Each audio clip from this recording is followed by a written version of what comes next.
Hey, what's going on, guys? It is Patrick here, and today I'm bringing you another video in my top 5 zombie series. In this episode, we're going to be covering the top 5 glitches in all of zombies. Now, I do want to mention that I understand a lot of people don't like glitches. They feel like it's game breaking and stuff like that. But in this video, we're going to be covering the sort of better glitches, the old school glitches and some new ones that don't really ruin the game so much as just kind of change things up, make things a little bit more convenient and all that stuff. Now, if you guys could leave a like, help me out, that would be awesome. But let's get into this video. All right, guys, coming in at number 5, we have the Black Ops 2 money glitch. Now, these glitches were made possible due to the addition of the bank into Black Ops 2 Zombies, and I gotta say they were definitely interesting. So there was one on Transit, and then there was one on Buried. I don't believe there was one on Die Rise. Now, basically, the one in Transit, I actually can't show you guys because you need 2 controllers to do it, but what you would do is you would go into split screen mode, and you would have your secondary player, the kind of guest player or whoever, and he would withdraw all of your money from the bank, and then he would get the Galvin Knuckles and use that to give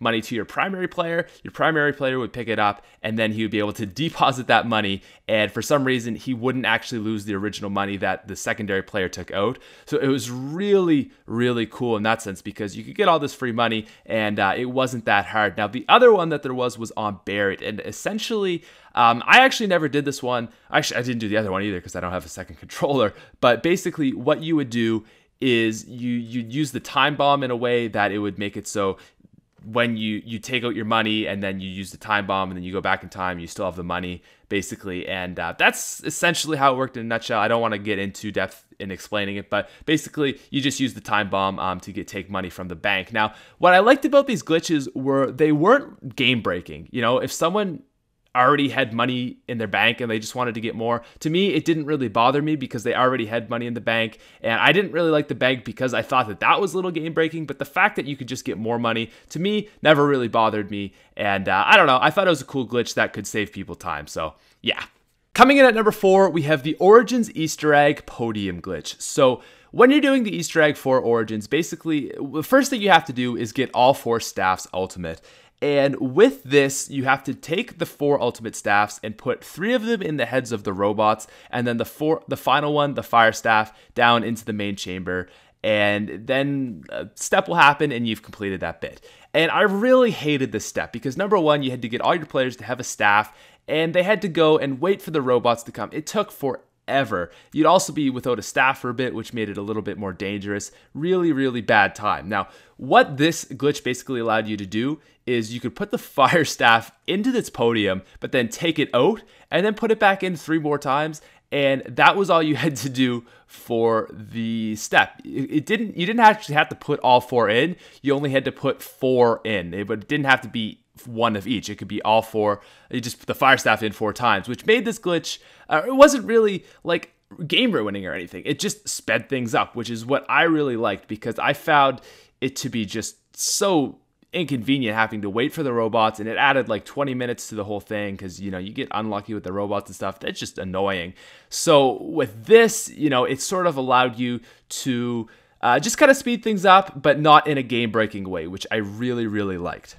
Coming in at number 3, we have the World at War 3 gun glitch. Now, in the days of World at War, there was no mule kick, and you could actually only carry 2 guns at a time, which was really inconvenient because, you know, sometimes you wanted a 3rd gun. You wanted that PPSH, that Wunderwaffe, and the ray gun. You know, you wanted it to be ballin', and you couldn't do this. But there actually came a glitch in Verruckt, Shinonuma, and Duriz that allowed you to get a 3rd gun. Now, in Shinonuma and Verruckt, how it worked is basically what you would do is you would get Bouncing Betties, you would go up to it, and as you buy the perk, you would bring up the Bouncing Betties, and once you finished drinking the perk, you would come back down, you would throw the perk bottle, and you would have no weapon, so all you'd be running around with is a knife. You could then go up, buy another gun, and it would give you 3. Now, in Duriz, it was a little bit different. What you'd have to do is you'd have to, just as you pick up your pack-a-punch gun, you would have to go ahead and put down the Betties, and it would basically just give you a 3rd gun. So really cool glitch. Now,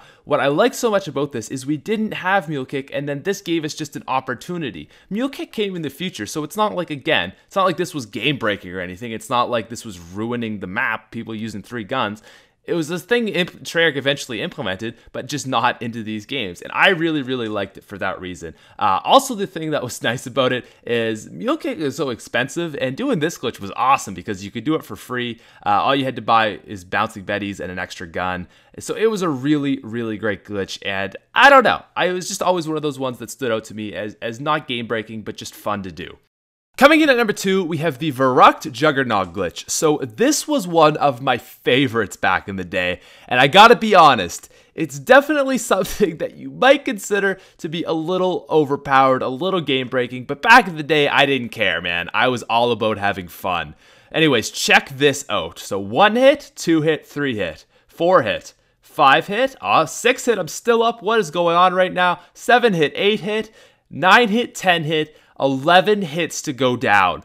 What is this madness? I'm not 100% sure how this glitch worked because it didn't happen every single time, and I think it was more common maybe in solo for this to happen, but for some reason, Juggernog was just extremely overpowered some of the time, and I don't know why. I'm not sure if maybe it was 5 hits, but you healed really quickly or what. But it was ridiculous. It was absolutely ridiculous. You could get caught in a corner by like 3 zombies, take the time to reload an MG or a Browning, and you would still be fine, not even red by the time you're back, reloaded your gun, and you've killed them.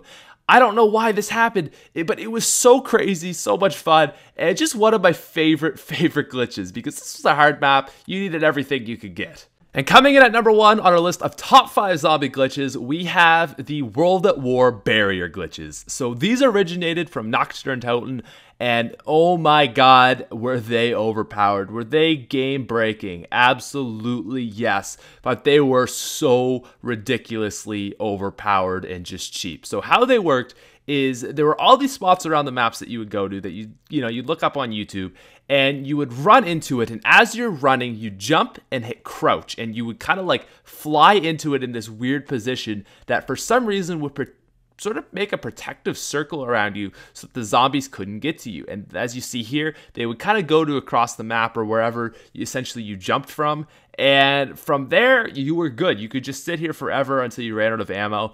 Or you could get the flamethrower, which was awesome, so perfect in this map for it. You just sit here, and really, you would be absolutely fine. The zombies couldn't touch you. You could just sit here forever, and you could get to round 99 if you wanted to. Now, obviously, game-breaking, yes. The thing you guys need to understand is back in the day, we really didn't have a lot of stuff in this map.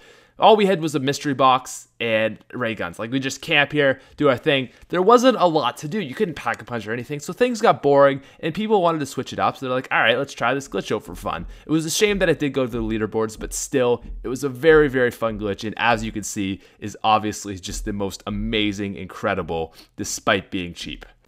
And that is all I have for you guys today. If you could leave a like, that would be amazing. As well, if you're new, you can feel free and subscribe to the channel for more top 5 videos. Let me know what you thought of this top 5 and leave your opinion of your favorite top 5 glitches. But anyways, guys, have a wonderful day.